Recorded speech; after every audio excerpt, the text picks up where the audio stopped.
where we come from, the language we speak, or the political party we subscribe to. Kusema ya kwamba pesa mingi ije mashinani, tunaunga mkono. Ipelekwe mpaka ifike kama kuanzia 35% kuelekea juu. Hiyo pesa itumike kwa mambo ya maendeleo, not for consumption. Recurrent expenditure should not be above 30%. 70% should go for development. Ni kwa nini baada ya kila miaka mitano tunaenda miaka mitatu ya kazi, miaka ya 2 tunapoteza kwa sababu siasa imechacha? Tunataka tuulize wafanyabiashara wetu wenzetu, ni nini inawazuia? Ni nini tuwaweza kufanya ndio tuhakikishe ya kwamba biashara zenu hazisimami? We must have development plans that are 20 years plus if we are to resolve our problems, my brothers and sisters. Tunataka tuwapatie assurance ya kwamba wanaweza kupatia wananchi mikopo ya miaka 10, miaka 15, kwa sababu they have confidence ya kwamba Kenya will be stable and Kenya will always have leadership, whoever it is.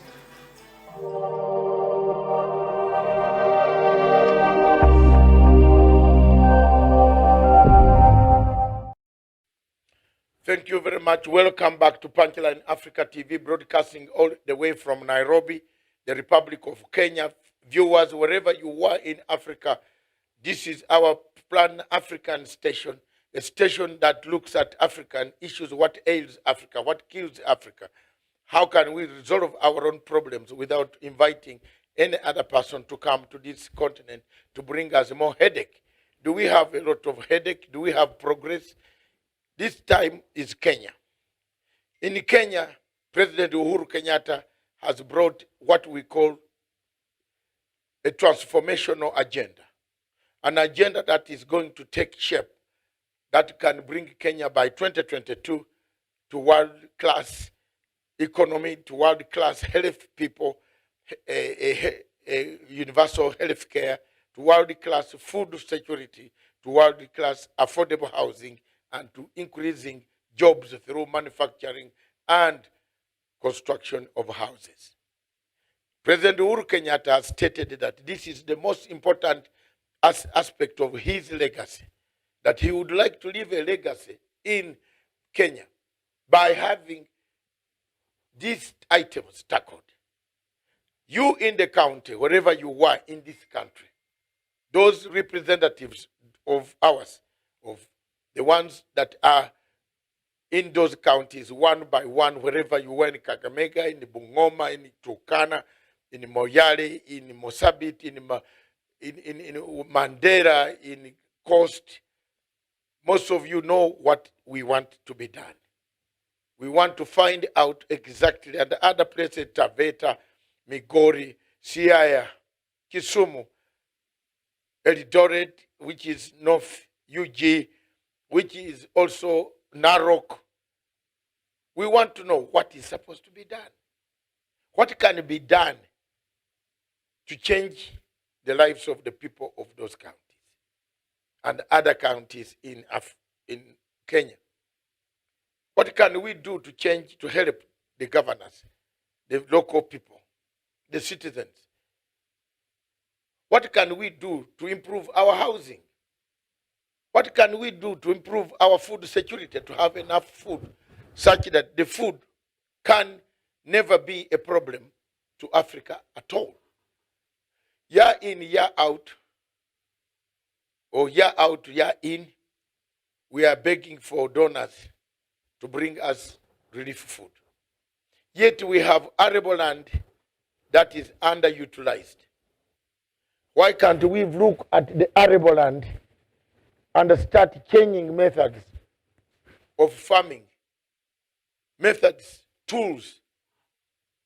How much do we need to change our food production? Britain is a quarter of this country.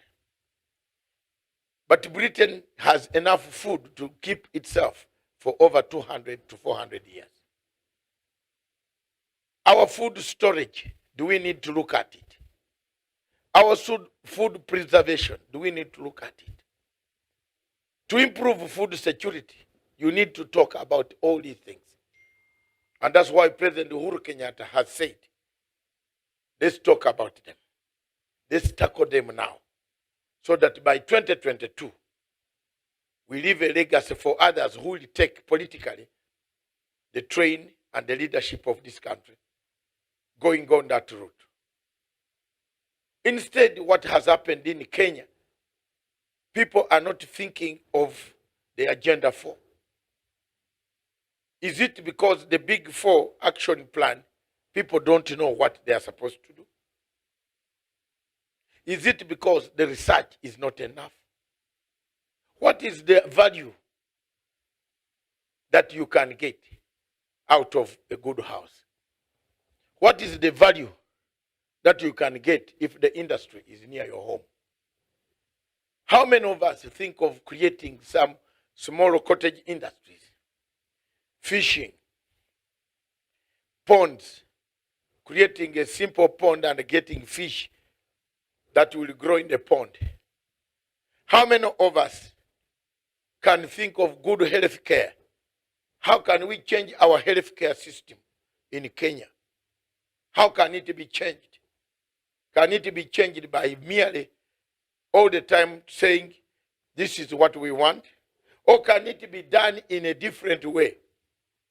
To think, to bring in such that every 50 to 100,000 people have got a doctor and a GP who can have a referral system to refer them to diseases that cannot be treated in those small clinics or small GPs, which are many hospitals. The onus is upon us, upon the people of Kenya, whoever they are, with the help of any other people. Our role as a television station and the media is to publicize these initiatives of the president. We publicize the media, tell it as it is, writing in digital platform, writing on our Facebook. Our numbers, several representatives all over the whole counties are busy as we talk, writing and talking about the Big 4. They are busy engaging in the Big 4 activities to make sure that advocacy, campaign, publicity, to make sure that people are aware. We talk about food security. You can't have food security when you are cutting down all the trees. There will be no water. You can't have food security when you don't know whether there's water or this water is alkaline. When you see rhinos being transferred from place where water was not alkaline and taken to alkaline infested waters and they die, there is something wrong with the systems. So we need to come and talk about these things. We need to engage the citizens for them to choose what is available and what they want in their counties. Punchline Africa TV, therefore, engages the people every morning until the next coming several months.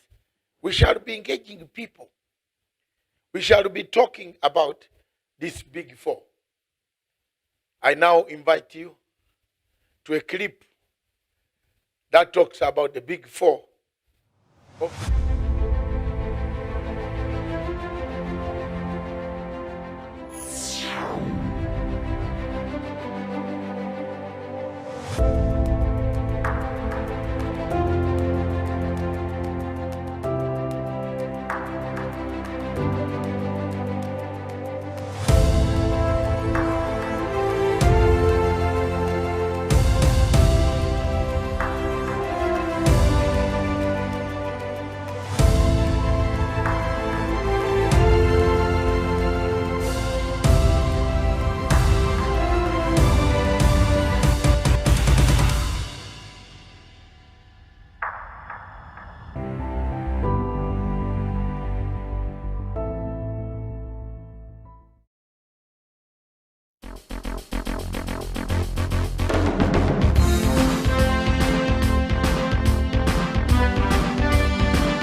A very good morning to you, wherever you're watching us across Africa, Europe. A very good afternoon to you if you're watching us from, the Far East, down in Australia. It's evening. So thank you so much wherever you're tuned in. We are happy that you found time to be with us today as we bring you the latest that are happening across the continent. Of course, not forgetting the news making headlines across the world. We saw, yesterday Iran retaliate over the attack, the assassination of Qasem Soleimani that happened last Friday, and we saw yesterday Iran, sending in 12 missiles to the, U.S. Army barracks there in Iraq, and so we're waiting for what President Trump will say today. He said in the morning he will give a statement over that attack, but so far no deaths have been reported from that missile attack by Iran on the United States Army barracks there in Iraq. So we continue to see how these world powers, how these problems and crises sometimes can trickle down and affect the people who are not even concerned or who are not even party to that, and sometimes we become victims by association or just when they're looking at soft targets. So there it is. That is something that we're keeping you up to date with. And also the fire in Australia, will be letting you know the latest and other news that are making, news across the world. But of course, our main core of Punchline Africa is to let you know what's really happening here in the continent. That is our business here. And, we don't exist in isolation. We are always concerned with other things because what happens out there affects us in Africa here, whether we like it or not. So we have to sometimes speak about some of these issues and matters that are of world concern. So thank you so much. My name is Miriam Ogutu. Dr. Matanga will be joining me in a short bit, or perhaps later. He's been caught up in some urgent matters that he has to take care of, but he should be joining us. If not, then later on. But don't worry, you are in safe hands. So we shall be looking at what's making, and of course, what is making news headlines here in Kenya, if you're familiar. Miguna was supposed to be in the country by now, but as the story is on in all the newspapers here, in fact, on the front pages. And let me just read just part of it. In the Daily Nation, Miguna's arrival uncertain after airport hold-up, confusion as self-proclaimed a revolutionary general barred from boarding flights in 2 European countries, with the drama surrounding him ever end. So he was refused a flight from Germany to here, and also yesterday after boarding Air France that was supposed to bring him here, I think he tweeted, and that might have cost him a lot of problems. So he was asked to leave the flight. He had already boarded and took a seat, but he was removed from that flight that was supposed to bring him here in Kenya. He was supposed to have arrived here in the morning. So people are saying maybe Miguna is the author of his own, miseries. Was it really necessary for him to tweet a photo of him inside this flight? And also there has been some, he's saying that the government is the one that issued the red alert. So, of course, the government spokesperson yesterday did not confirm nor deny those reports as he was speaking and answering questions in regard to that. So there it is. So the much-awaited general did not, arrive here in Kenya yesterday. And on the Star newspaper, they have the same story, and they say the letter that locked Miguna out of Kenya, President Uhuru Kenyatta's administration is on the spot for scuttling the return of fiery lawyer Miguna. Miguna, despite numerous public reassurances, he is free to come back to Kenya. The self-styled general of the National Resistance Movement was blocked from checking in for his flight from Germany, thwarting his second bid to return home. So that was the first time, and also when he had entered Air France. So anyway, it's the Miguna situation is very, sometimes it's very even difficult. Kenyans are finding it difficult even to, you don't know how to make of it. But anyway, and a lot of people believe he is the author of his own problems. Maybe it's not necessary to treat everything. Just take the flight and come back home. Why do you have to, why do you have to, the bravado and all that comes with that? So that is perhaps what is causing him a lot of problems. Just take the flight and come home. It doesn't have to be a matter of public anything, but in true fashion of Miguna, that is how he likes to do his things, and perhaps that is what what is getting him in a lot of trouble. So let's just see how the situation will play out. So of course, Miguna was supposed to arrive yesterday and again this morning. That is not to be because of reasons that he explained. You can go on his Twitter. He's always keeping his fans or his followers up to date, so you can get the latest information there according to Miguna. But thank you so much. So in the Standard, in all the major leading newspapers this morning, something that Deputy President William Ruto has said on the Standard newspaper, he's saying conmen pushing Uhuru to stay in power, and the DP said the president respects the constitution and no review will be pursued for personal gain. And that is on the Star. And also on the Daily Nation, Uhuru will go home in 2020, declares Ruto. All of these are on the front pages. And also on the Standard newspaper, Uhuru will quit power in 2022. Ruto declares. So even as we sit here looking at President Uhuru Kenyatta's, a legacy, there has been some talks about the change of the constitution and the referendum that is looming. It has not been confirmed. It has not been made public. It has not been made official, but there has been a suspicion that a referendum could be in the offing in the near future here in Kenya. And that will include, of course, it is contained in the BBI report that was launched about 2 months ago that apparently Kenyans want a post of the Prime Minister. It was suggested, and also others. And we know the BBI report is still not final. They're still going through with it, trying to find other opinions on top of what already Kenyans gave in the first time, and to see which way forward. And also it will be handed over. I think the president also added a few experts, I think, in that team to try and, see and how to just make that report in a way that would perhaps necessitate the referendum in case that is what Kenyans want. So we are waiting to see how that will go. So these utterances by Deputy President William Ruto, he came out and said, there are people who are pushing President Uhuru Kenyatta to stick to power. Remember, President Kenyatta is on his last term as a president in this country. He is on his second and last term that will end in August 2022. And, DP Ruto, after the elections in 2017, he embarked on a fierce campaign. And of course, he has expressed, his wanting to replace, President Uhuru Kenyatta. So after the elections, we've seen people regrouping. We've seen the Jubilee Party splitting in different fractions, and we've seen the opposition also trying to regroup and just trying to make new formations as the country gears up for 2022. But we are in 2020, so 2022 is quite a distance away, and Kenyans are just getting tired of the politicking every day that the political class is making. What Kenyans wanted was the promises that President Uhuru Kenyatta, together with his deputy and his team, that they made in 2017.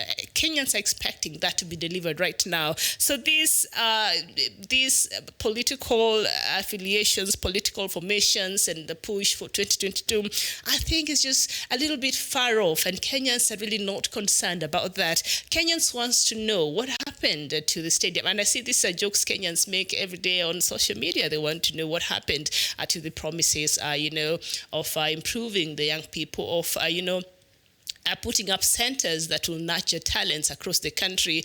What happened to the village polytechnics that are supposed to be made in all the 47 counties? We've seen an increase in public universities. I think that is quite commendable under this leadership, and I think it started during President Mwai Kibaki. But now we've seen a rise of so many, government universities across, with an effort to make sure that no child is left behind. So we've seen an increase in universities across the 47 counties in this country, which I think is very good in regards to the reforms that we need in the education sector in this school. I'm a strong believer in education, and I think yesterday we were having a conversation here by some, one of a few of our viewers from Ambazonia, and I've always expressed my concern over the denial of education of, the children from the Anglophone region who have not had an opportunity or a benefit to be in school since this new skirmishes started there in Anglophone region, in Ambazonia region there in Cameroon. That has been a great concern.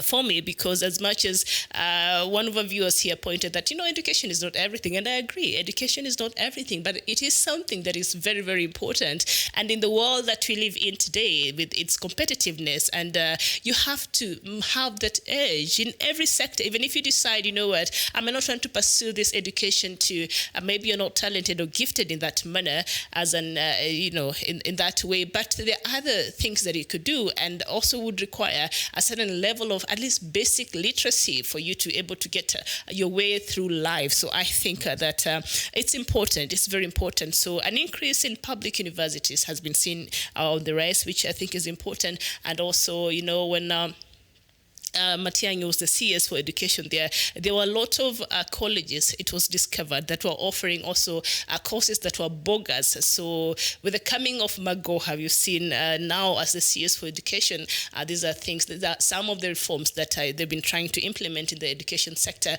to make sure that whatever courses that are being offered, as much as we're seeing an increase in public universities and higher learning institutions, but also it should not just be for the sake of having many of them. The quality of the content offered in these universities, are they preparing the young people in Kenya to enter into the competitive world of of entrepreneurship, of business, of the workforce, of corporate world? Are they relevant to what the skills that they require today? So after an assessment by the Ministry of Education, it was discovered that actually some courses that were being offered were very obsolete, and they were struck off. So the students who are doing them were the last batch to do it. And so those are just some of the things. And I think it's important, that we're having that here in Kenya. So that is something that has been happening. So now, back to this matter with the DP Ruto saying that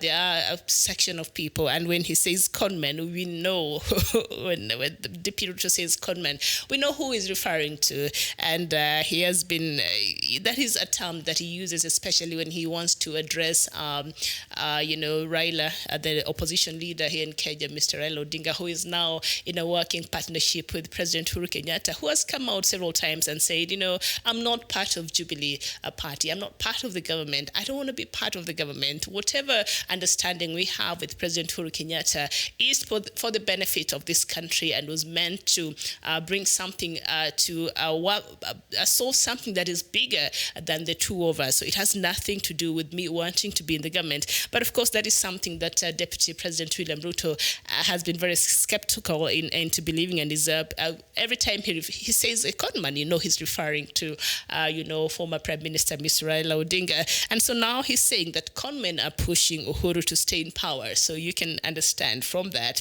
perhaps what he means by this. And he's saying that the president respects the constitution and no review will be pursued for personal gain. So those are sentiments by, Deputy President William Ruto. Let me just read also still on that what the Daily Nation says. And Deputy President says he believes head of state will not stay in power after his term, but some of his allies have asserted Mr. Kenyatta can go for Prime Minister post as long as DP succeeds him. And also you've seen a very strong allies of, President Uhuru Kenyatta now, who have been airing their views about this matter, and others have been for it, that, President Uhuru Kenyatta could go for the prime ministership post, and others are not agreeing. In fact, this matter, this BBI report has divided, I don't want to say the country, but has really divided Jubilee Party into not even just the middle, into so many different factions. And now we see the Jubilee Party politics playing out in the public arena. Now it has become a matter of national debate, which is an internal Jubilee Party problem, which is the ruling party here in Kenya that also got President Uhuru Kenyatta in power. So that's why we have to talk about it. But also remember, Jubilee Party has announced that it shall go for its elections in March, and the Secretary General, Mr. Raphael Tuju, said that maybe a week ago, and he said one of the caveats that perhaps will get some of members, they're not agreeing with him, as they say that if you have been mentioned in corruption, or you've been mentioned in corruption, or you're dealing with a corruption scandal, then you are not eligible to run for any post in the Jubilee Party. That is something that I know will receive all the resistance that it will get, because I don't know how this is being perceived. Is it targeting a certain members of the Jubilee Party who perhaps will be wanting to run for some of these posts in the party? Because remember, a fraction, especially the Deputy William Ruto's fraction the members who are supporting him, who are seen to be allying with him, have been calling for reforms in Jubilee Party and in fact elections. But President Uhuru Kenyatta's side and his allies have been seen to be very reluctant, to even have a general meeting for the party. So now we see the elections are coming up in March. So let's just see how that will play out. Those are Jubilee Party internal disputes and affairs that are always spilling outside, and now they're becoming a matter of national interest and matter, and we have to talk about it. So let's see. By DP Ruto saying that Uhuru will go home in 2022. I don't know. But I think what really, because President Uhuru Kenyatta really never responds to such remarks, like he's not that guy, unless every now and then he's dragged into these conversations. But a lot of times he stays out of it. You can see even when the DP is addressing, sometimes he's tweeting so much. He's become a Twitter warrior of late, and he's tweeting so much. And you can see every time he's having undertones when he's addressing President Uhuru Kenyatta. And a lot of people have wondered, this is a president that you have a working partnership with. You are the vice president of this president. Some of these things, can you just find time, a phone call away, or just walk from your office to his, which is not too far apart. It's just a walking distance, and have these conversations with the president. But also when you see him do, coming out and addressing some of these matters, and he finds the need to do it on a platform like Twitter or any social media, that shows you that perhaps the communication between the two might have suffered over time, judging from when they started. So there it is. And also still on the front pages there of the Daily Nation newspaper, Sonko got court rulings before cases were heard. So apparently Nairobi Governor Mike Sonko could be headed for ignominious times after the Ethics and Anti-Corruption Commission unmasked a syndicate of suspected connivance with the judicial officers to block cases filed against him from getting to full hearing. Wait. So he went before even the case were leveled against him, and he colluded apparently from what I'm reading, with some court officials to block cases filed against him from getting to full hearing, even before the cases started. Or I think that is my understanding of what this story here is saying. So the tactics used to delay the cases and therefore deny justice to the victims include altering, hiding, and deconstruction of the prosecution files by some elements allegedly known to him in the judiciary. In what could come out as impunity, judgments in some cases were purportedly delivered through the cases, although the cases had not been heard at all, according to documents in our possession. That is according to the Daily Nation. Okay, now this is very juicy, but I'll not get into the details of it. But if you want to know the full breadth of this story, please go to page 8 of the Daily Nation, and I'm sure if you go online, you'll find the whole story there. And still on the front pages, there are 4 people killed as Al-Shabaab launched yet another strike. Now, see now, we're already suffering before even Iran has sent a dozen missiles to UN army base in Iraq, and us here 3 attacks in 1 week. And of course, the first attack happened on the 2nd of January. That is 3 people killed and 3 others seriously injured when suspected Al-Shabaab military attacked a bus heading to Lamu from Mombasa. That was the first attack this year. And this week, and also on 5th, a military raid at the Simba military base on Manda Island, which also hosts U.S. military personnel. 3 U.S. soldiers were killed, and 5 militants were also shot dead, of course, by the Kenya Defense Forces. And now, yesterday, heavily armed militants attacked primary school in Garissa, killing 4 pupils and injuring others. Oh my goodness, that is really, really sad. we're already paying for seeing some things we don't even understand. And of course, 4 people were yesterday killed when Al-Shabaab militants attacked a school in Dadaab, Garissa County, barely 2 days after raiding a military base in Lamu. The heavily the heavily armed insurgents staged the attack at Sareto boarding primary school early yesterday morning. The police yesterday fingered Maulid Bilal as the mastermind of the morning attack, describing him as the ringleader of the group that attacked the school. So there we have it. So I'm sure this is an alert to the Kenyan, security apparatus, and I'm sure that Kenya, the country is doing all it can to make sure that all its citizens are safe wherever we are, or wherever all Kenyans are, all within our borders. So 4 people there were killed yesterday, and our condolences goes to the family. It's just heart-wrenching. This comes after, of course, we've been having a bit of Al-Shabaab attacks and challenges here and there, but in the recent past, it has not been as much. But this is seen as a retaliation from what happened after the killing of, Soleimani. We've seen a lot happening, and of course, the world is on alert, and especially the United States and its interest, and the people who are allied, seem to be friendly to the United States. We're gonna suffer big time. I hope we get our act together and our intelligence. I hope that they comb everything and they have all the information that they need to make sure that we are safe. All Kenyans are safe. All right. So on the front pages of the Standard newspaper, of course, as I mentioned there earlier, Uhuru will quit power in 2022. Ruto has declared, and DP tells of those asking his boss not to retire, saying president will not change law to stay in power. There you go. This, I'm sure, is a matter that will be up for debate in the coming few days, even months, even years before the elections in 2022.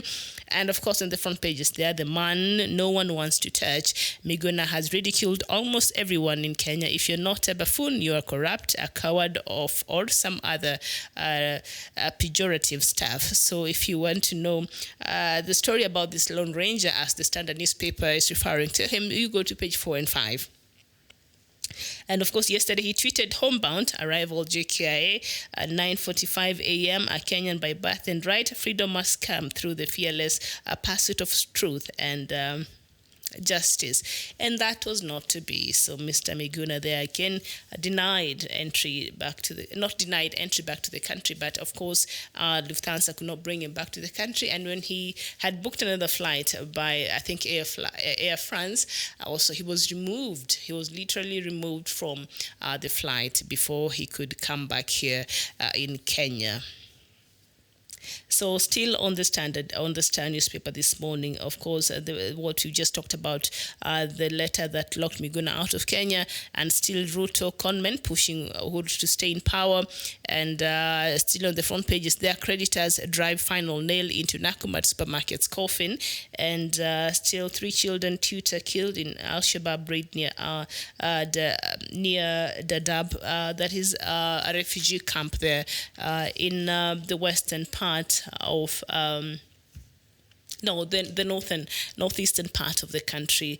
So there you have it. Those are what is making headlines in the front pages of the leading Kenyan newspapers this morning. Thank you so much, Alafu.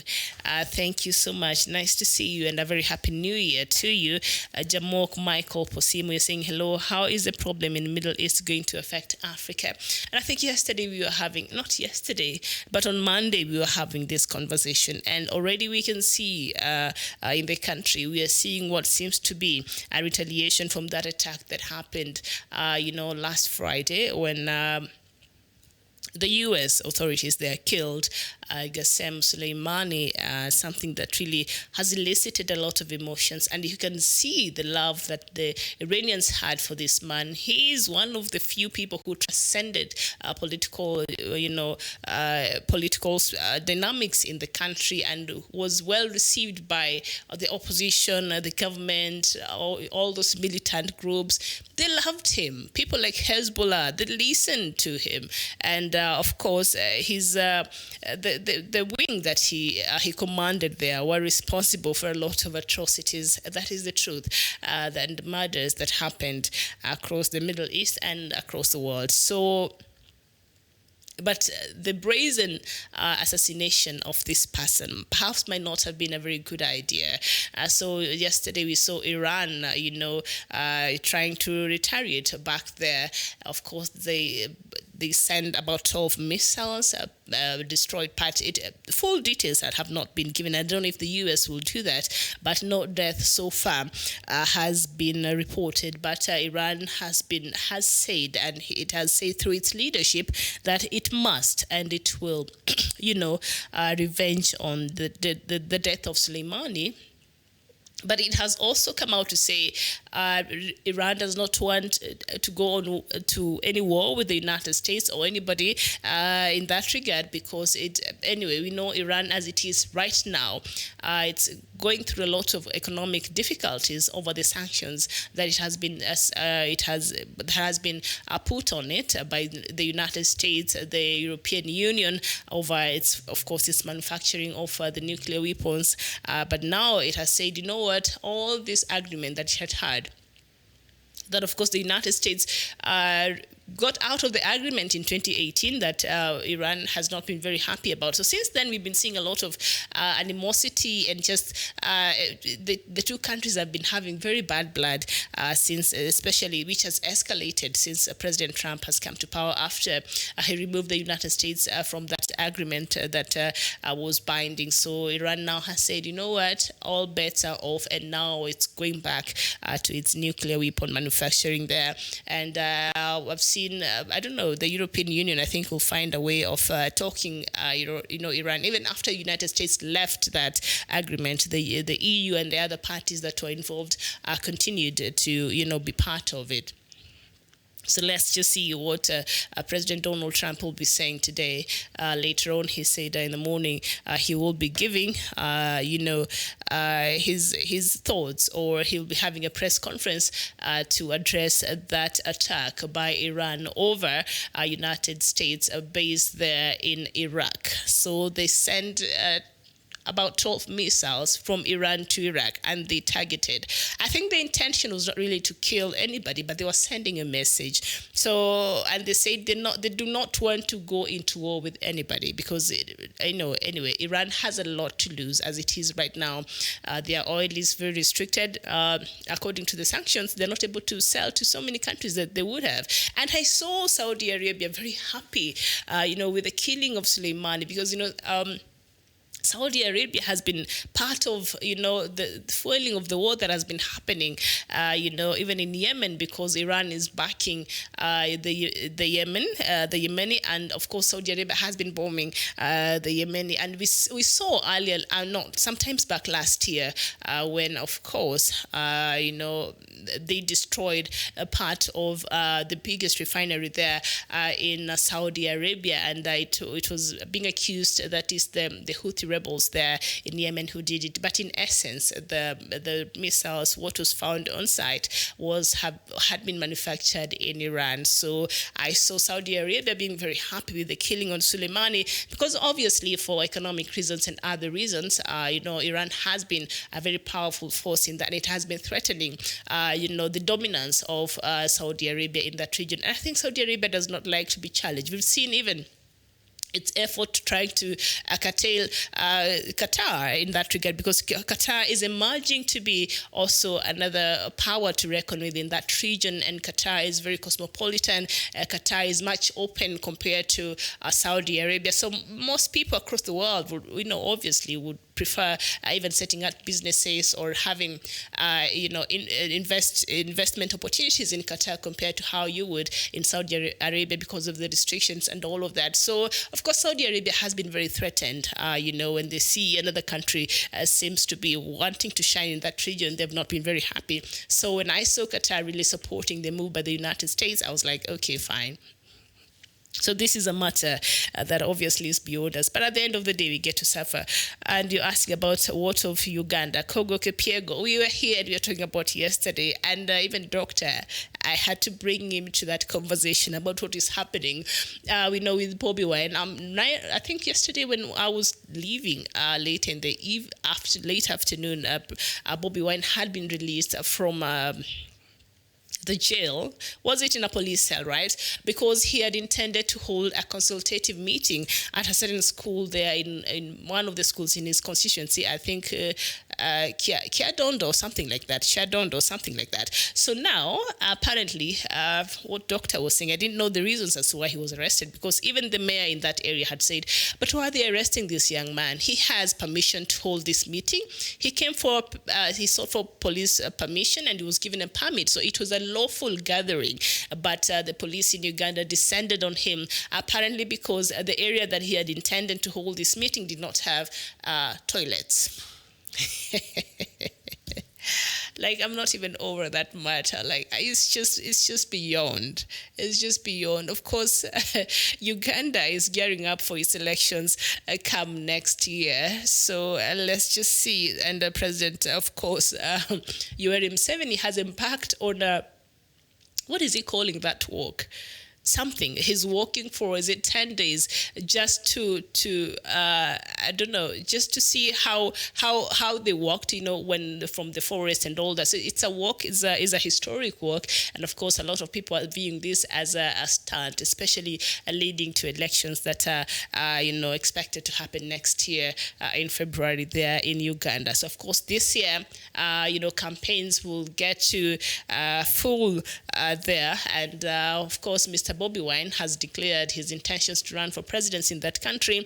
So he was just holding his first consultative meetings. That should be followed by later on by other meetings across the country. And then if he gets the mandate from the people, then he can go on and run for the presidency of that country. But as it appears, he was denied that because apparently the venue that he was using did not have toilets. I'm thinking, this was a school, a whole secondary school or a high school.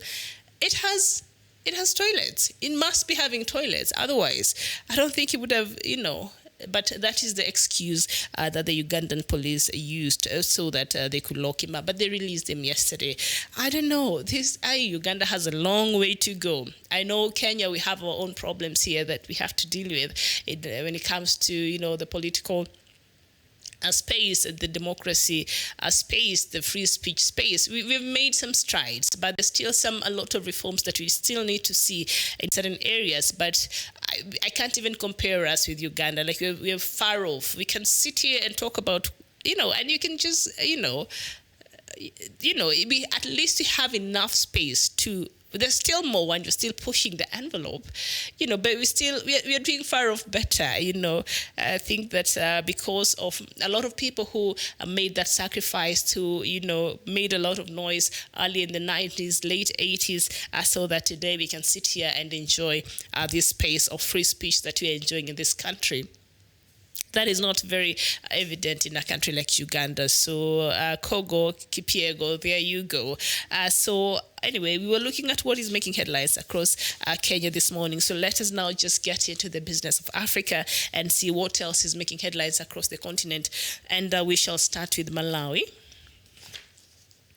where Malawi's opposition party has rejected a report to be released by the European Union Observer Mission on the country's disputed elections. The EU delegation is expected to release its report today. Malawi Congress Party Deputy Spokesperson Ezekiel Chingoma has claimed the delegation cooked up its report. Malawians are waiting for the Constitutional Court to rule on an election petition lodged by MCP and the United Transformation Movement.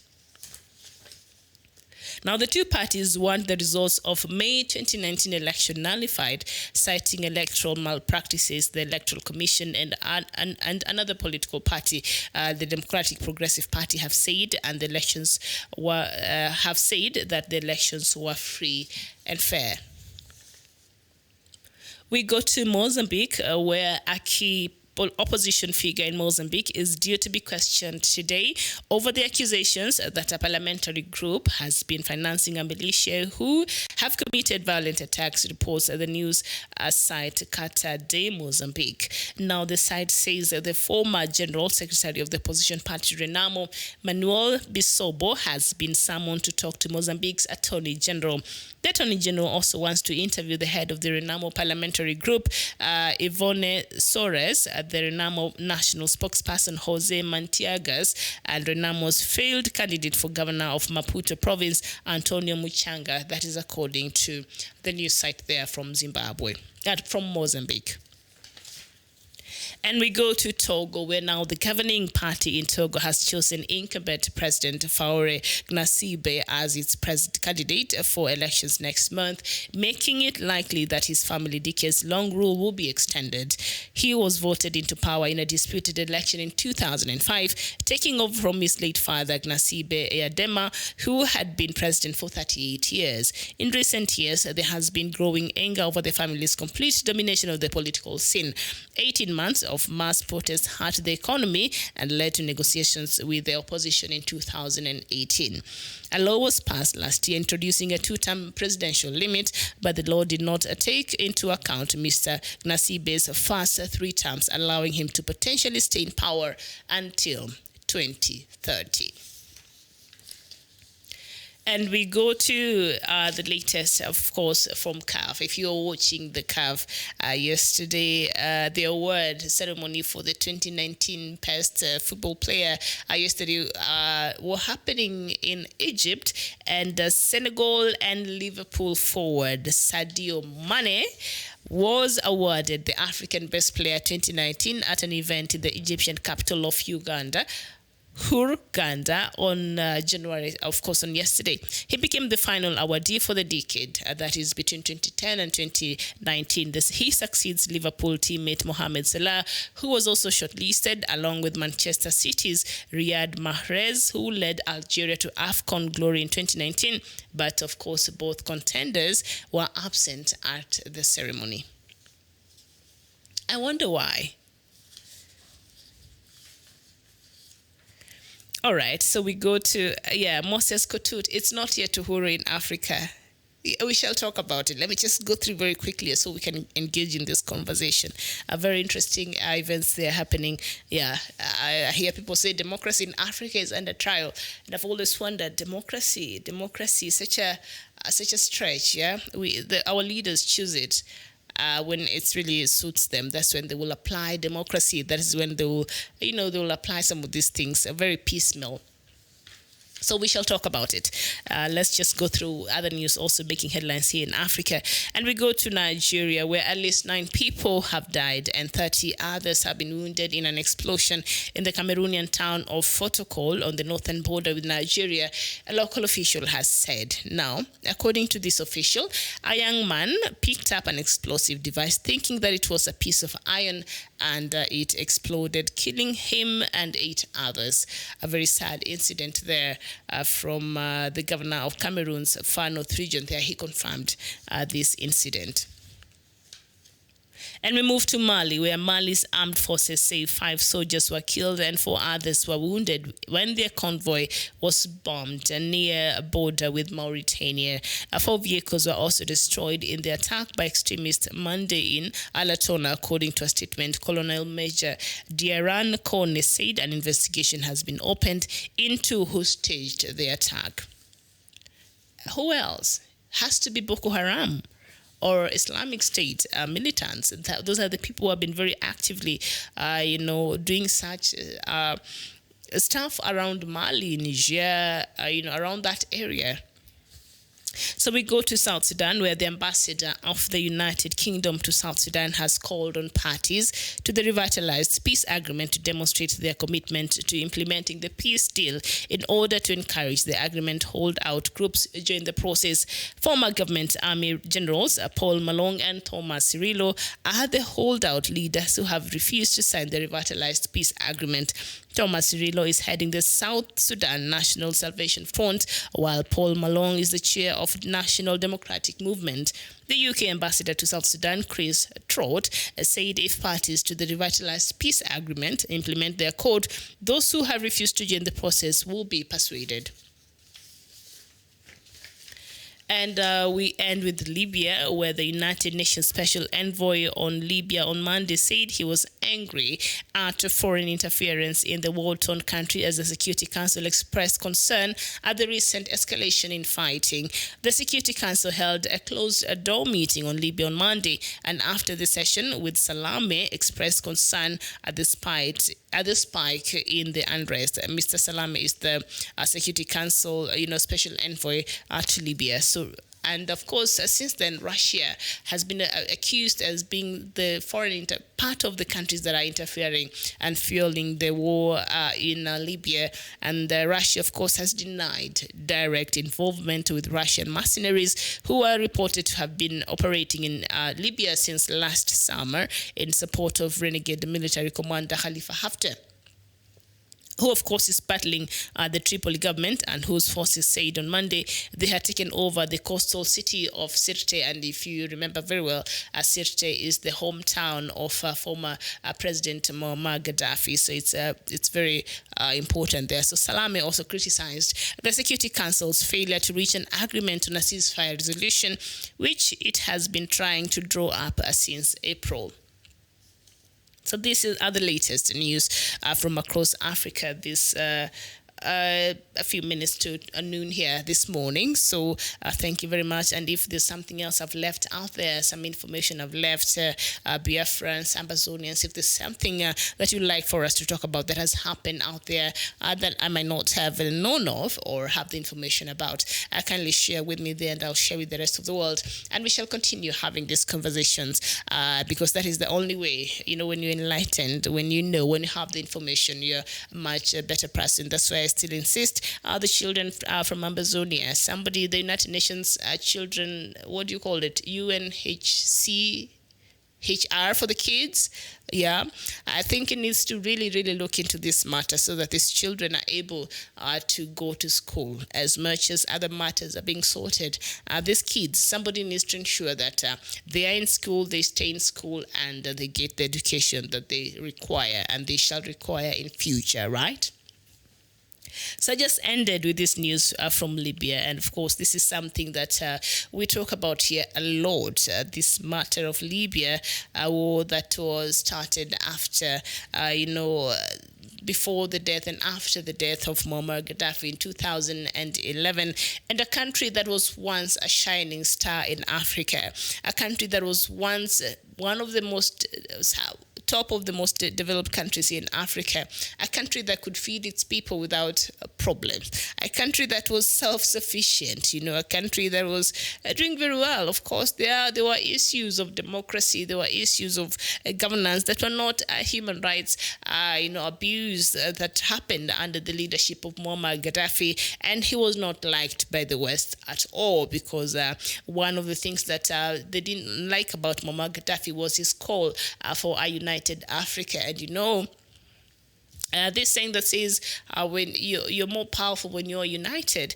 And so, of course, the West understands that a united Africa will be very difficult to manipulate. A united Africa will be very difficult to run the agenda by because so when we are fragmented the way we are today, and when we have selfish leaders the way we have today, who majority of the time are just looking out for their own interest, and so their agendas and their policies that they have for this continent and the other, ulterior motives that they have continues to thrive and continues to find ways, to even disintegrate us even more because it's easier to operate on a people that are separated. It's easier to run your game on a people that are separated. And we've seen the Western powers really taking advantage of this. So a person like Muammar Gaddafi was for, a united Africa, was for an Africa that was self-sufficient. And even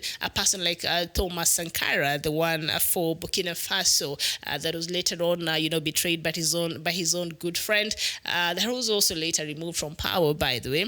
But we can see when he came to power, of course, through a coup, and Sankara, his foremost, message was, no, we need the people of Burkinabe to be self-sufficient. We don't want to be going out there and asking for help. We don't want to be going there and asking people to feed us. So you could see him going down to the trenches with his people and working, and he led by example. And so such people are a threat to the imperialists out there, because that is not a vision of the Africa they want to see.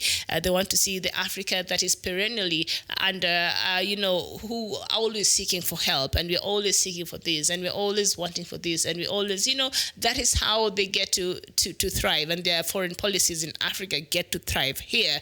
Because if I'm going to give you that, then this is what I require in return. And I'm not saying everything that they have, all the foreign policies and all whatever that they have for Africa, not all of it is bad, but a lot of it comes with another, a very high price tag. And it's not helping that we have leaders who, really are very poor in some of these track records. Democracy, which in Africa, this is a conversation we can have until God knows when. And also when it comes to matter of governance and the good leadership, that is something that has really lacked here in Africa. And we don't get leaders of substance.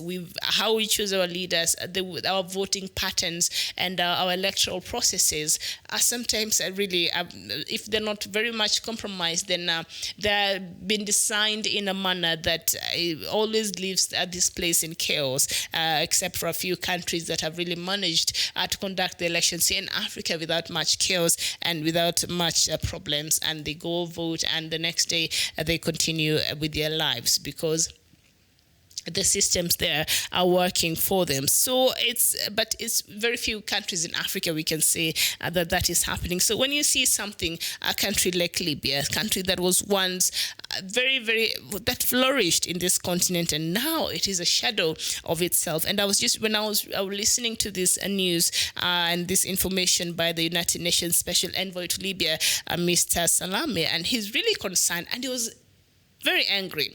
He's angry with the manner in which the United Nations Security Council is handling this matter in Libya. Forget what Mr. Al-Sisi is trying to do. The AU chairperson last year, was it in April? In April, I think, after the ousting of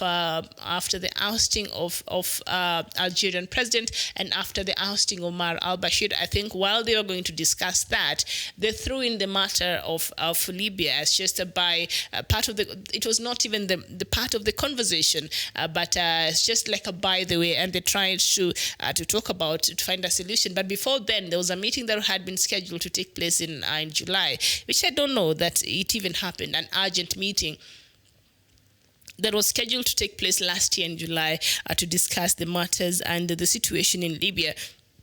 Then all these meetings and all these discussions, we've not seen any person coming out with a concrete solution for the problem in Libya, because one, they're benefiting, and for those who are coming out and speaking out, if you go and just research and find some information, you realize they're all benefiting from these kills.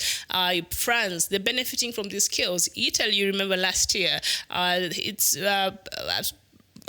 deputy prime ministers, they have two, came out and castigated France as being the architect of the chaos that are happening in Africa, and especially in Libya. It really castigated France, Italy, and so that caused a little bit of problems. But they went out and they sorted that mess. But we saw they came out. But the reason why even Italy was speaking through its deputy prime ministers is because Libya is one of its biggest source of oil. So when they're speaking, they're not speaking because France is bad and France is this. It's because they're looking out for their own interest. And because their interest there is threatened, so now they have to come out and speak. So while I was watching this special envoy for Libya speak there, the reason why he was very angry, and from what I could tell, he was really, really angry, and he was saying he was trying to imply that the United Nations Security Council, or generally the United Nations, has really let down the people of Libya. Because what everybody's talking about is Libya this, Libya that, but nobody is looking at the people, the innocent citizens who are really suffering from this war that has been drawn for now a very long time, since 2011, and the people of Libya are really suffering. And something very interesting, now Turkey, of course, voted to have its army to give support, had that in parliament, of course, agreed to now Turkey will be helping the GNU, that is the leadership that is the United Nations. That was put there by the United Nations. It's recognized by the United Nations. And so Turkey is going to help the GNU there. And when he was asked, the special envoy was asked about this move by Turkey now going in there, because when he was mentioning this in other outside interference, and he was told, what about Libya? I mean, Turkey, who is now coming out and now helping the GNU. And he said that he did not give a very concrete, answer to that, but he's worried, and he's saying, what he said was, Libya as it is today, there are enough weapons in Libya as it is today. Remember, leading to the ousting of Omar al-Bashir, the United States, and I think that is one of the things that should be keeping former President number 44 of the United States, Mr. Barack Obama, awake, because that was one of the biggest blunders of his life, of his presidency as the President of the United States, because he helped bring Libya to where it is today. The United States helped bring the chaos and manufacture the chaos that are in Libya. And that time they were just giving arms to anybody who could hold, an arm. So now nearly every household in Libya, they have a rifle that you cannot control, that you cannot account for, and they never cared much. That tells you, they were really set out to destroying this country, and they've really destroyed it. Because if they were really interested in just picking out Omar, they would have Muammar Gaddafi. They would have, but I think they miscalculated the same way. A lot of people are feeling that President Donald Trump has miscalculated this war that is starting with Iran. You never see the end of it. And the end of the day, the United Nations Special Envoy to Libya was asking, who is caring about the people of Libya? Who is concerned? Why are we not talking about these people of Libya? All these countries who are coming in, they're trying to arm every other person here in Libya. Libya has enough arms as it is right now, so we don't need any more, one more given to the people of Libya. But no one is concerned about the people of Libya. Everybody else is concerned about their interest in Libya and what they're getting out of Libya. This is what he said.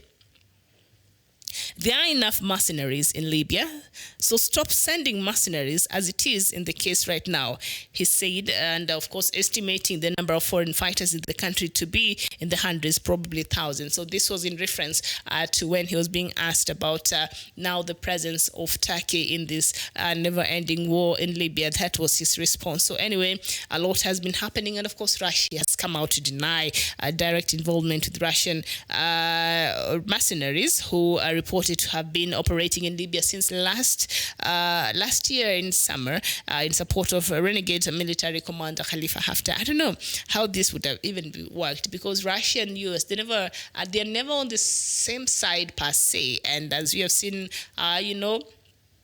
U.S. has had a soft spot for Khalifa Haftar. One, he's a U.S. national, I think. Yes, he is. And so I don't know how Russia will be supporting him. You would expect, because they're always working on the opposite side. If the U.S. is supporting this, then Russia will support this. So if the U.S. is supporting Saudi Arabia in the war in Yemen and whatnot, then Russia will go and support Iran. So they're always working like that, antagonizing each other and just trying at power plays at play there. At the end of the day, the world get to suffer, and that is the case that is happening in Libya. And so the UN envoy there was really angry on Monday at foreign interference in the war-torn country as the Security Council expressed concern at the recent escalation in fighting. Of course, Khalifa Haftar on Monday said that his side of the army has gone out and has captured a huge part of the city of Sirte. This is the birthplace of former President Muammar Gaddafi. So it's very crucial, and we've seen them trying to bomb Tripoli and trying to take a hold of Tripoli, and we've seen him being supported by some other countries, like Egypt is supporting him, like France is supporting him. UAE is supporting him, and so the world is just left there. We don't know what will be the end of this. And so when this UN special envoy is seated at the United Nations Security Council and expressing his anger, and yet the 5 members, the permanent members there, are mentioned, well, a few of them, not all of them, but a few of them are mentioned to be part of who are fueling this war. So I don't know what kind of response, he received from these people who should be finding solution to this war in Libya, but also a part of the foreign interference. They are the part of the people who are causing the problem and continuing to escalate the fighting there in Libya. So that is the one thing I've never understood. How you sit there, discuss and try to find a solution to a problem that you help fill. I've never understood that part. I've never understood the role of France in this matter. I've never understood, and others, who make up the, and the rest of the United Nations Security Council permanent members have been very passive about this matter. And if you're passive, that means you are in support. If you have to give a position, because this is something that is very important. So there you have it there, the latest from Libya. So now in Malawi, the opposition party rejected a report.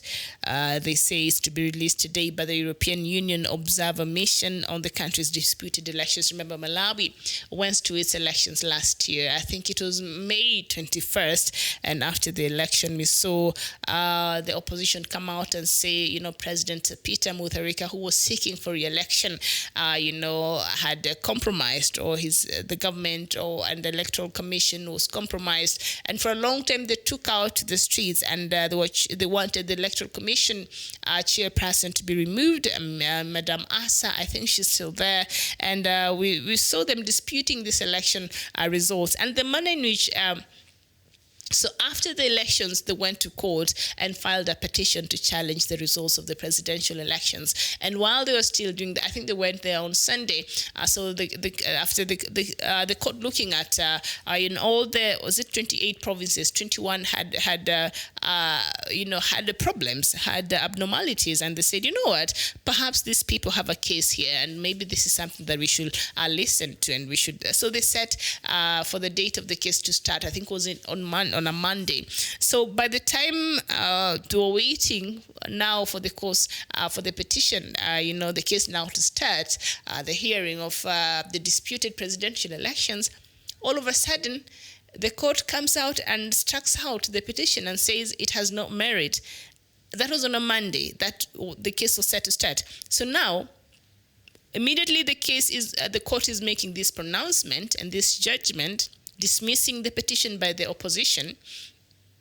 A few minutes, was it even hours, just a few minutes later, there was an inauguration ceremony, for the re-election of President Mutharika. So you wonder, okay, the court just made a ruling a couple of minutes ago or a couple of hours ago, and you hear a whole stadium packed in full That means this is something that was had been planned and was being planned, and the opposition thought, even the judiciary is compromised, because how is this even possible? When we went and filed this petition, there was found to be some merit on this case, and then afterward it was struck out. How? And immediately the court made this judgment or this ruling. The celebrations are going on in that other side, in a stadium somewhere. So it was very weird in the manner in which even the court handled this matter. So, of course, the opposition after that was out in the street protesting for days on end. We saw a lot of chaotic scenes there in Malawi, and now the European Observer Mission since May last year is when they want to give their report on the disputed elections. Like, why now? So the Malawi opposition party has come out and rubbished this report, and they've rejected it. It's supposed to be issued today. Maybe they already have, since I've been here. Maybe they already have issued that report. So perhaps I'll come to you tomorrow for the latest, the latest on that. I remember President Peter Mutharika, even the wife of his former brother, who was a former president, Bingu Mutharika, she was supporting the opposition. And this opposition was the former vice president of Peter Mutharika. So the wife,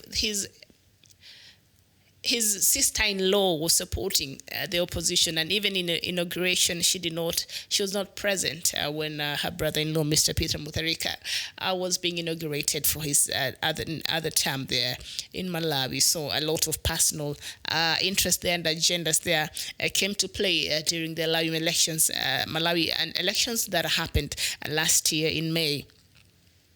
And also this matter in Mozambique, we saw them going for an election last year in October. And of course, Renamo, which is the opposition party, has come out and disputed, elections in Africa.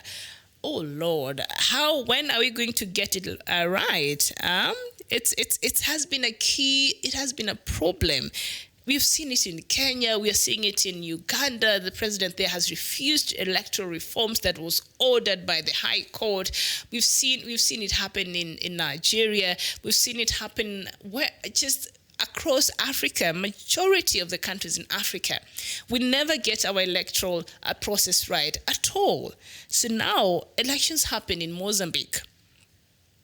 So out of the 17 electoral commissioners, were they 17? Yes, out of the 17 electoral commissioners, after the elections, you're supposed to give your thoughts on how the elections were conducted. So out of the 17 election commissioners, 8 of them came out and said, no, these elections, they were not conducted well, they were not free and fair, they were compromised, a lot of electoral malpractice took place. And basically, they did not have confidence about the whole electoral process. And 9 of them came out and said, you know what, we did a pretty good job. And, yes, the people went to the polls and they elected who they elected, and that's it. So 8 out of 17, 8 to 9. So that means that, if the Electoral Commission, the people who have been mandated with the responsibility of taking care of an election in a country. And this puzzled me very much, because even after that, they came out on a press conference to issue a joint statement. And this is what he said. I don't know if I can remember it word by word, but I'll just remember just parts of it. And they said, as when we came out, we did not say that, the results were legitimate. We did not, the authentic, as we were just giving you out the results, but we did not say they were the right results. This was the Electoral Commission in Mozambique. So I'm not surprised that now they find themselves in this position, because after that, Renamo even went and petitioned, the presidential results there, and they were not happy with how things were done. So now, of course, now Renamo, which is the opposition party, they're being called in for questioning because it is now being alleged that they are financing a militia that is committing quite violent attacks in some parts there in Mozambique. And of course, I've been reading some of this news here, and Islamic State is becoming very, very active in Mozambique. So we are seeing how Boko Haram, they're coming down, and the part of the Islamic State there in Mozambique are part of Boko Haram, and you're seeing where militia activities in Africa are really, really on the increase. So I think we're dealing with different security challenges that perhaps we never perceived, say, 10 years ago. And so Mozambique has had a share of this. We've seen bombs going off in different occasions. And even in the leading up to the elections last October, we've seen a lot of activities. We've seen a lot of deaths being reported there. And so now, the government is saying that the opposition, Renamo, the government, of course, is led by the Frelimo party. And so the Renamo party, which is the opposition, is now they're being questioned because they're being accused of financing some of these militia activities there. So Attorney General wants also to interview the Renamo parliamentary group and also a spokesperson, and I think the leadership of the Renamo party in general, and in regards to them financing militia in that country. And should that be true, then that is a very dangerous thing. But let's wait and hear what really happened there after these interviews and after these interrogations. They should get to the bottom of this, because the issue of militants and all these groups that are now Al-Shabaab has been giving us a headache, and now just earlier on there, I was telling you, I was reading from the newspapers, since the beginning of this year, in a week's span, we've had 3 attacks already, and I think the new ones have been filled by what is happening there, but the US-Iran chaos over there. Jab Losk Onyango, you're saying, let the Libyans enjoy what they protested for, and later they killed their own in the interest of the Europeans. Rest in peace, Gaddafi. Indeed, very, very sad, happenings there in Libya. I think they didn't know. Sometimes I wish I knew comes much later.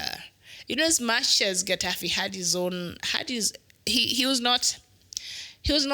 When you look at his track records, it was not good at all. There were issues of human rights abuse. There were issues of people just disappearing and being murdered and killed, just like that, arbitrarily. But still, that country was stable to some good extent. All right?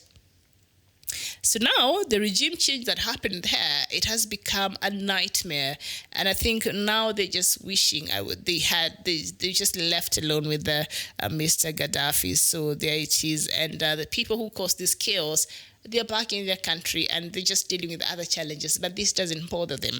And those are some of the things that Africa we really need to look at before we get ourselves into some things that later on cost us much more than the people who are pushing us to do some of these things. So yes, the killing of Muammar Gaddafi and the protest that later led to his removal and later on killing, of course, was instigated by the imperialists out there who really wanted a regime change there in Libya. And today, Libya is where it is today because of some of these forces who have now neglected or who are really fueling the chaos there, and they've refused to find a solution to what is the problem there in Libya. So now let's go to Togo. And Togo, the political scenario there is very similar with that of Gabon. And by the way, if you have been online, this is something I've been meaning to talk about, but every time I come here, I forget about. Have you seen the American pop stars who have been trying or have received or are very happy that now they have... they've been confirmed to be nationalities of some African countries? I saw somebody like Ludacris. Now he has a passport, or he has a Gabon, and he's a Gabonese now, nationality. And I was seeing Cardi B, some information I was reading yesterday. Cardi B now wants to have wants to be a Nigerian. Very interesting. So she was asking online her fans if they could find her a Nigerian stage name or a name, and a lot of people were suggesting Chioma. So she'll be called Chioma B. I don't know, but when you look at such things, and these Americans, these people, I don't know. It's very laughable. Is it that easy to be just a national of another country? Is it easy to just be a citizen of another country? So now they have two citizenship. So Ludacris has one now for Gabon. Of course, he's an artist there in the United States. He's a citizen of the United States, and now he acquired another citizenship in Gabon. And I was just thinking, do they even look at the profile of these countries around here in Africa before they go out? And they were very thrilled about it. And the ignorance, I'm like this, they have no idea, because a person like Ludacris has been very vocal in matters, speaking against the things that are happening that are wrong in the world. They use their platform to do that. And even a person like Cardi B, she has been very vocal, castigating Donald Trump right, left, and center, and other things she feels are anti, what the humanity, the rest of the world stands for. But these countries they choose, and I have nothing against the people of Gabon, I have nothing against the people of Nigeria, I have nothing against the people who these artists are choosing to associate with, or to be part of, or to acquire the new citizenship, or whatever it is. But just the ignorance, they have no clue. I think to them, Africa is just a huge country with different states, with different districts or something, not even states. They don't understand. So Africa is just one huge country. That's it. All right? So now, Ludacris chose to be a Gabonese. And when I was looking this story this morning, the governing party in Togo, I said the story of Togo is very similar to that of Gabon, so I'll tell you how. So the governing party in Togo has chosen incumbent President Faure Gnassingbé as its candidate for elections next month, making it likely that his family decades-long rule will be extended. So Mr. Faure's father, of course, died, and before he died, Eyadema, he had been in power for 38 years, and he died in 2005, and then his son Faure took charge. And also, when you go back to Gabon, Mr. Omar Bongo, who is the president of Gabon today, has been in power for now, 12 years or so. But his father before that had been in power for nearly 40 years. So the Bongo family has been in power in Gabon for over 50 years in total. And that is the similarities with this Togo situation. So when I was seeing Ludacris being very happy that he's now a Gabonese, I was like, okay. But have you seen the track record in that country? Have you seen the governing structure in that country? Have you seen the level of democracy in that country? Do you have other beautiful African countries? And I have nothing against the people of Gabon. But if you see what they stand for, what they purport to stand for, and then you see who they want to associate with, you wonder, do you even have your information correct? Or you just went to the map of Africa and you decided, you know what? Okay, it is located in this part of Africa. This is the size of this country. I think this is where I want to have my citizenship. I don't know the criteria. I don't know how. I don't know if they did their research. I don't know if they went and did the. Normally, a lot of these people from the US, especially, they've been doing you try to find your roots, and a lot of them are known to have come from West Africa. I know so many of them who are meant from Nigeria, from Sierra Leone, from Cameroon, from West African region generally, because a lot of slaves were taken from that side, and Ghana from that side, taken to America. So a lot of Black Americans really owe their heritage to that side of Africa, which is okay. So I don't know if that is what he did, and he realized he can trace his roots back to Gabon. I have no idea how he chose to be a Gabonese, and I have no idea how Cardi B chose that now she wants to be a Nigeria, and her new name will be Chioma. So if you have a better name, you can go, suggest to her on her Twitter handle, because she was asking her, her followers to help her pick her African and Nigerian name. But these people have no clue. They really have no clue. And the level of ignorance, I can't even. So in Togo here, we're seeing a problem, the same problem that is in Gabon. And so the presidents want to run for a re-election. And so of course, in the recent years, there has been growing anger over the family's complete domination of the political scene. 18 months of mass protests had the economy and led to negotiations with the opposition. That happened in 2018. And after that, a law was passed last year introducing a two-term presidential limit. But even after this two-term presidential limit was introduced, the law did not take into account Mr. Gnasibe's first 3 terms already that he had served the country, allowing him to potentially stay in power until 2030. So now the governing party in Togo, chose him and gave him that mandate. Who are we to say? So there you have it. Democracy, governance, reforms. I don't know. Africa, we still have a long way to go. When a country is being run like a family enterprise, a country is being run like it's a personal entity, then we have a problem. Like, we don't have monarchy here, in just a few in Swaziland, in Eswatini, formerly Swaziland. I think it's the only absolute monarch we have here in Africa, I think. Outside of that, no. So, all right, so let's move on. And if you are a sports fan, I see here Chooks Obiorka. Good afternoon from Nairobi. It's an afternoon. I think it's a good morning to where you are. You're seeing Boko Haram killed unaccountable yesterday in Nigeria, in Borno. Thank you so much. Can you give us, is it the same news that I read early in the morning about that explosion that went off? There's another one I read that went off on over the weekend, I think at a bridge somewhere between Cameroon. I think it's the same. But now apparently, a young man picked up, this is according to the governor of Cameroon's Far North region. He said that a young man picked an explosive device thinking it was a piece of iron, and it exploded, killing 9 people and 30 others injured in the process. Is it the same one you're talking about, Mr. Chooks Obiorka? Is it the same explosion, or this is a different incident?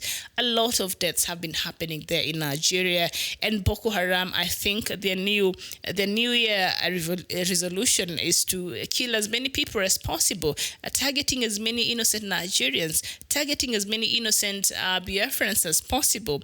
So I think that is on their list. And I think from what is happening there in Iran, between Iran and the U.S., trust and believe, because the end of it all, it's also an ideological war, what is happening there,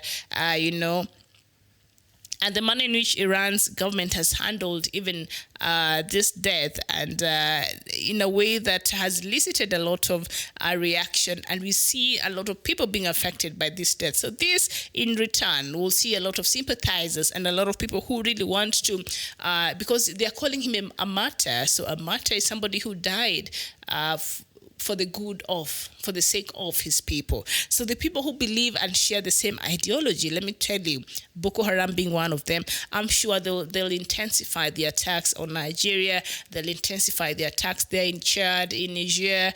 They'll intensify the attacks in Mali, because just the other day I read about these attacks that happened in Mali where 5 soldiers died. Before that, I think before it took a break for the new year, about 71 soldiers died there in Niger. So Boko Haram has been intensifying its activities there around that region in Africa, and it should worry all of us. As I've said, Boko Haram is not just a problem of Nigeria. Boko Haram is not just a problem that is affecting Cameroon. Boko Haram is not just a problem that is affecting Mali, Niger, Burkina Faso, because every time I come here, I'm reading of deaths. Yesterday, I think I had 3 reports about the deaths that happened. You're saying it's the one that happened yesterday. Is it the same one that the young man thought it was just an iron rod and it ended up exploding? Is it the same, or this is a different, incident? I don't know. You could confirm that with me. But it is quite sad and worrying, and the fact that we are treating this as just normal news. that is happening in this continent, people dying, has become very, like, it's not even a big deal. It's, imagine 70 people dying in a place like the United States. Imagine 70 people dying, a shooting happening, even the school shootings we see happening. But as we've been so desensitized, we've been so used to our people dying. We have been so used to, we have normalized the presence of Boko Haram. We have normalized the presence of these militant groups in a country like Nigeria. And the reason why I'm saying this is the manner in which even the government of Nigeria, which I blame for all these chaos that are happening, not just in Nigeria, but also in these other countries, because President Buhari has done very little or nothing to try to curb the menace of Boko Haram. And even last year, we saw the former president, Obasanjo, writing a letter to Buhari, expressing his concern about the state of security or lack thereof in Nigeria. And now, why this has to be a problem that we have to keep talking about, it is not just a problem that has been contained inside Nigeria. Not that Nigerians who are affected don't matter. They do matter. Biafrans get to die there every day. Other Nigerians who are innocent get to die there every day. But not just in Nigeria also. But now it has spread to other countries. And it is gaining momentum day by day. Boko Haram is becoming a serious threat. Not just in that part of Africa, but across board. And now they've made their way down to Mozambique. The next thing you know, they'll enter South Africa, they'll enter Lesotho, they'll enter Eswatini, and before you know it, they'll be linking up with Al-Shabaab here, or maybe they already have. So they will surface the whole place, the whole African continent. So Mr. Buhari must be told that he is letting something to thrive, something that has potential to destroy this whole continent, and it is wreaking havoc. Because every day we come here, there's always a report. You tell me when I came here and I did not tell you about how many people died in Burkina Faso or in Mali or in Niger. It has been happening, or in Nigeria itself. It has been happening over and over and over until it has come to a point where we don't even care. I mean, it's just another death. I mean, it's just another explosion. And this explosion that happened near Mauritania, and I remember, was it the British, was it the British government that gifted Mauritanians with about 250 camels? And it was such a joke to help them fight the militants, the Boko Haram. I'm thinking, you're giving people camels to what? To patrol on, in the borders there, camels. And these are people who have the most sophisticated weapons and machines, and you're giving them camels to help fight terrorism. That sounded to me like a setup. And then the gist of the joke is that Mauritania is one of the countries, or in Africa here, is leading, with the number of camels they own. Like, that's what they do. That's what they keep. That's who they are. They have camels. So you going and buying them and gifting them to help curb terrorism. It's just a joke. And that happened last year. So now we see this explosion happened between the border between Mali and Mauritania. So now look at that. Look at that. You tell me how this will catch up with the rest of the African countries very, very soon. And even the countries that are known to be very quiet. You'll hear extremist groups getting there. We've had even a section of Islamic State in the DRC. They're present there. They've been causing mayhem, killing people. Even in Central African Republic, they are there.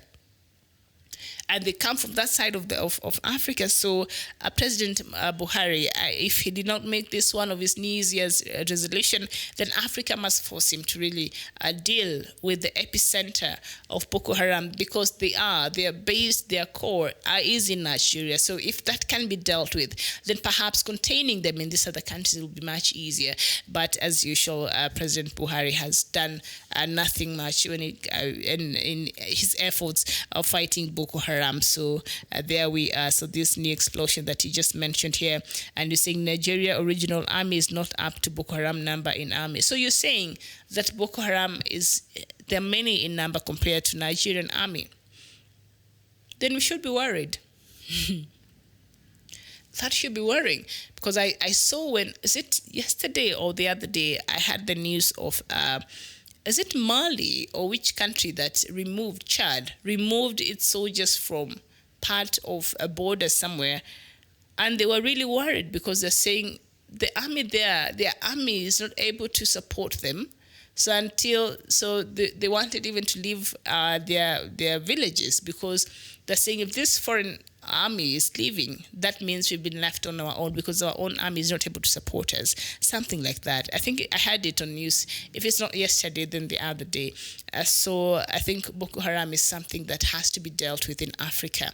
It has become the number one threat in the peace across in Africa. Let me see exactly. Shmuel Utam Akwesu, thank you so much for watching. And this is what you're saying in regards to what I've been saying here, these American superstars who just imagine they can go and get citizenship across Africa. I guess they just pick them up and decide, you know what, I think I might want to be a Ugandan. They don't even bother to go look at the history of that country or see the people, their way of life, their culture. I just understand the place where you want to claim, or I just want to be this or this and that. They don't. And it's just the ignorance that really bothers me. So let me see here what you're saying, Shmuel Utam. You're saying that Cardi B, I suggest she picks Iran or Afghanistan as a new country. Come on. I won't even want her anywhere near Somalia because it's still in our dear Africa. We don't need more useless and uncultured so-called Black Americans. They care less about Africans, but ever ready to say or do anything to impress those in charge of Islamist terrorists. All right, thank you so much for that. I just find them very, very ignorant. They're very ignorant. And until they learn that Africa is not one country, we are 55 of us together with South Sudan, and then perhaps they can, and then maybe they should try tracing their roots, like I've seen a few of them try to do. But until then, they should just stop this. Like now, they have an African country, a citizenship and a passport. That makes them Africans. Come on, come learn about the people. Come learn about our culture, our food, our way of life. Understand that. Educate yourself about that. And then you can appreciate the people of Africa and our diversity and all that makes us beautiful and unique. And then after that, you can go back, sit down, think about it, and see now the country that you want to choose. Go there and just educate yourself about the people in that country, not just, I don't know, but that really, I just found that hilarious and very ignorant of these American superstars, or that people from that part of the world who have no clue what really happens down here. But I don't understand. I don't understand. But anyway, so if you were a soccer fan, and perhaps you're a Liverpool fan, and perhaps you're from Senegal, then it will please you to know that Senegal and Liverpool forward Sadio Mane was awarded the African Best Player 2019 at an event in the Egyptian capital of Hurghada. That happened yesterday. He became the final awardee for the decade, that is between 2010 and 2019. He succeeds his Liverpool teammate, Mohamed Salah, who received it last year, who was also shortlisted along with Manchester City's Riyad Mahrez, who led Algeria to AFCON glory in 2019. But, of course, both contenders were absent at the ceremony. I wonder why. You think so, Grapes? Did he want to come and support? Because, or maybe they're just busy. The English Premier League is back, right? Yeah, perhaps they're just busy on duty, but they did not attend that ceremony. But of course, congratulations to Sadio Mane, who is now the African Best Player 2019 there. He plays for Liverpool forward, and he is from Senegal. All right. And so we go to South Sudan, which is also something that we're keeping the clock. It's just a few days to, the deadline that is on 22nd of February, the new deadline. And now the ambassador of the United Kingdom of South Sudan, the ambassador of the United Kingdom, that is the UK, to South Sudan, has called on parties to the revitalized peace agreement to demonstrate their commitment to implementing the peace deal in order to encourage the agreement holdout groups to join the process.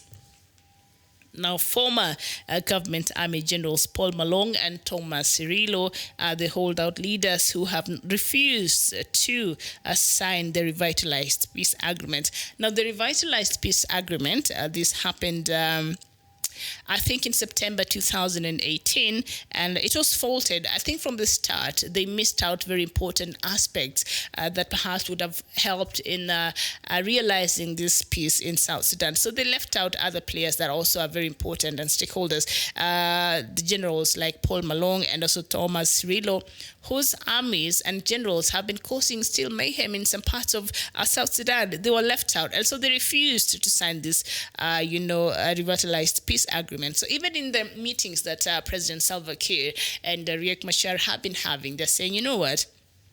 I think what we signed in 2018 was left out very key aspects of this peace deal, and we left people who were supposed to be also with us on the table in these negotiations and rebuilding or finding ways to having a new South Sudan. So I think that it is important to include these two and other also fractions who were excluded during the signing of this peace deal, because Malong was left out, Thomas Cirillo was left out, and so they said that they want now Riek Machar, I think when they met in November and also in December. You remember after the failed peace agreement in November, they met and they said they want now these two gentlemen to join them there and other people who were left out during the signing of this new peace deal that has refused to hold. Of course, the new deadline and the extension that was given after the failure to meet the November 12th deadline. They wanted 100 days to be added. They were given, and so we are waiting for the 22nd of February, and we'll start the countdown. I think it's a bit too early. We had one last year towards November 12th, but us here and the rest of things, some people of South Sudan were disappointed. But the matters and the issues that the leadership of South Sudan raised, that they have been unable to meet some of these things, and the things that are important, like they're saying the border discussion, the demarcation of the border, and the government wants more states. And Riek Machar says, can we just retain the previous 10 states, or maybe even if we add not too much? As it is, South Sudan has 32 states now, and the government was suggesting that even if the states could be split further to 55, it will be okay.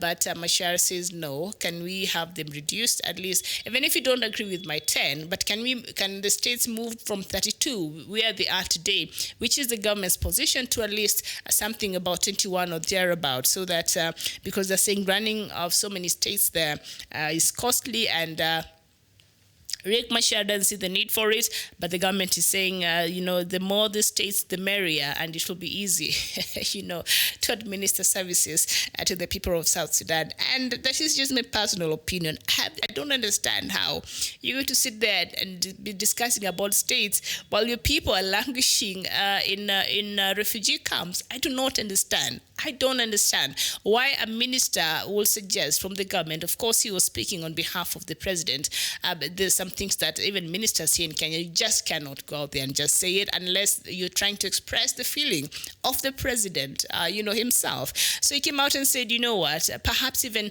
a referendum will be important for this, to determine this. And you're thinking, are you even thinking about a referendum in a country where half of the people are facing starvation? And I've been reading reports there. Serious starvation is looming there in South Sudan. and a huge number of the population is somewhere is sitting in a refugee camp across Kenya, across Uganda, even in South Sudan itself. And you're talking about having a referendum. Can we have these people go back to their homes in dignity?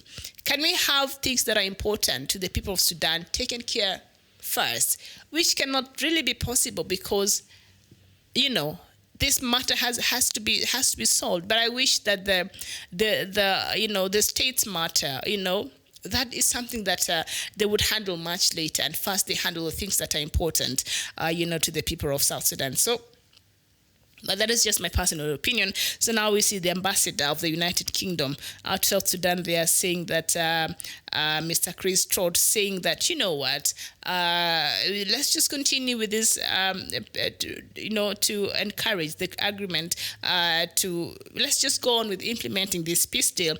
And then maybe Mr. Thomas or the other one, Paul Malone, can join can be convinced to join the process. They'll be persuaded to join the process. I don't know. Perhaps they need to bring those gentlemen to the table now, and just get their opinion about certain matters. They should be part of these conversations now. Mr. Paul Malone, Mr. Thomas Cicero should be part of these conversations now. I thought they said they'll bring these guys in. They have not brought them in. When are they expecting to bring them in? And then after, towards the deadline of the 22nd February, deadline, you'll hear them now coming up with other matters. I think these players should already be part of the conversation as it is right now, and then they can forge a way forward. So there it is. So the UK ambassador is just encouraging the leadership of South Sudan there to just go ahead to implement the peace deal, and the others who were not part of, who they're calling them holdouts, they'll just get on with the program, which I don't know if that is what will happen there. But there it is.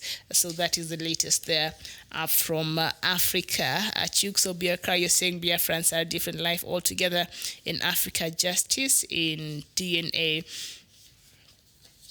Yes, indeed. And as I said there on Monday, those are just some of the stories that we'll be looking at. The Biafran last year, we saw the leader there of the indigenous people of Biafra, Mr. Nnamdi Kanu. And first of all, Obiakra, he seems to be having an information there from Biafra. The father and mother of Mr. Kanu, Nnamdi Kanu, they both died last year.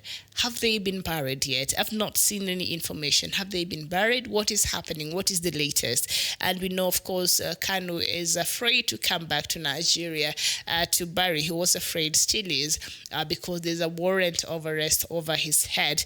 When he comes there, the police said he should not even think about it. If he arrives, the first thing they will do, they'll cuff him from the airport, and he shall face the charges that have been leveled against him by the government of Nigeria. Have they buried the parents of Mr. Nnamdi Kanu? And we saw the efforts last year when he met with United Nations officials, and he was very active in really trying to advance the need for Biafra to secede and to have a referendum to allow them to go together with Ambazonia. We've seen that, and in Ambazonia it's a different ball game. Mr. Paul Biya, as I was saying here yesterday, have insisted yes, the national dialogue happened last year, but you know what, we're still going after you. If you even try to oppose this government, it's going after you, and you'll be held accountable. And Mr. Paul Biya said he'll use everything under the sun to make sure that the Amazonians who are fighting his government, he will hold them into account. So at one point, he seems to be waving a white flag. On the other side, he's giving a red alert. So it's very confusing. But that tells you that even the dialogue was not very genuine, and even the manner in which it was set up. And we talked about this yesterday in detail. So now, I don't know what is happening there in Biafra, but I want to know, did Kanu's parents get buried? I'm not sure. You can let us know there. So this year, let's see what Mr. Nnamdi Kanu has in store in regards to advancing the agenda of Biafrans. Of course, at the start there, Bismarck Bura, thank you so much for joining. I'm by myself today. I was hoping Doctor will join me, but we are almost done here. 10 minutes to go. and he got busy, so he could not be with us here. But I think we shall be with him later in the afternoon and looking at I think, the editor's memo or something like that. We shall have a conversation with Dr. Matsanga. So I started by looking at the Kenyan newspapers, and of course, Miguna was supposed to be coming yesterday, today, this morning.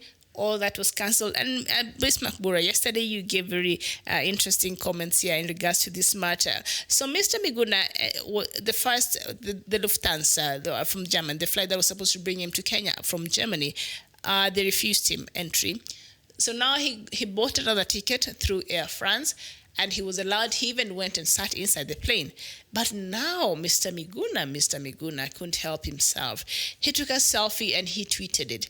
And before the flight could take off, he was removed from the flight from Air France, and he was already on his way to Nairobi. I don't know what to make of this. So he's blaming this on a letter that the government wrote to some of these airlines, issuing a red alert on his behalf. So I don't know what you'd make of this. So Mr. Miguna, should he have made it through that flight to Kenya, he would have arrived this morning at 9:45. This is according to his Twitter, information. But that was not to be. So Miguna yet again fails to return back to this country, and it's very interesting. So we looked at that, and also we looked at what is making headlines across all three newspapers in Kenya. Of course, the Miguna matter is in all newspapers in Kenya, but also Deputy President William Ruto came out and said those conmen who are trying to push President Uhuru Kenyatta into extending his stay in power, they should be warned that President Uhuru Kenyatta respects the Constitution, and no review will be pursued constitutional review will be pursued for his own personal gain. So that is also making headlines across all the major newspapers, the Star, the Standard newspaper, and also the Daily Nation, all those stories, and also the attack in the northern part of Kenya there that killed 4 pupils and I think 1 teacher yesterday by Al-Shabaab militants when they attacked a boarding school there and killed 4 pupils and a teacher. They're very sad events there, and it's very important to take note there that since the beginning of this year, in a week's time, in 1 week, we've seen 3 spate of attacks. The first happened on the 2nd of January, where 3 people were killed and 3 others injured when suspected Al-Shabaab militants attacked a bus headed to Lamu town from Mombasa, and also January 5th, militants raided the Simba military base on Manda Island, which also hosts the U.S. military personnel. 3 U.S. soldiers were killed, 5 militants were killed by the KDF, and now yesterday, heavily armed military attack primary school. Like you're heavily armed, and you're going to attack children in a school. What kind of people are these? How do their minds even work? I thought Al-Shabaab or these people, these jihadists, they're not supposed to attack children and women. We saw that. We saw that when that happened in Westgate here, which is something that you forever, it's very disturbing and forever will haunt, our memories. And we saw a mother and her 2 children, remember that? They escaped because the Al-Shabaab had already, told them, just leave, you and your 2 children. Just left them. They left the mother and her 2 kids. So they're not supposed to do that. But now, I don't know. So, it's very sad. Like, who goes and thinks, let me be armored and go attack children in a school, in a primary school? It's very sad. Let's just pray for the world. Peace upon the world. I think that's all we need. Trump should stop. I don't know. By the time we come here at 9, he would have issued that statement he wanted to issue after Iran, sent those 12 missiles in the UN army base, I think, in Iraq there. So he's supposed to respond. He sent a tweet, which was very, I don't know.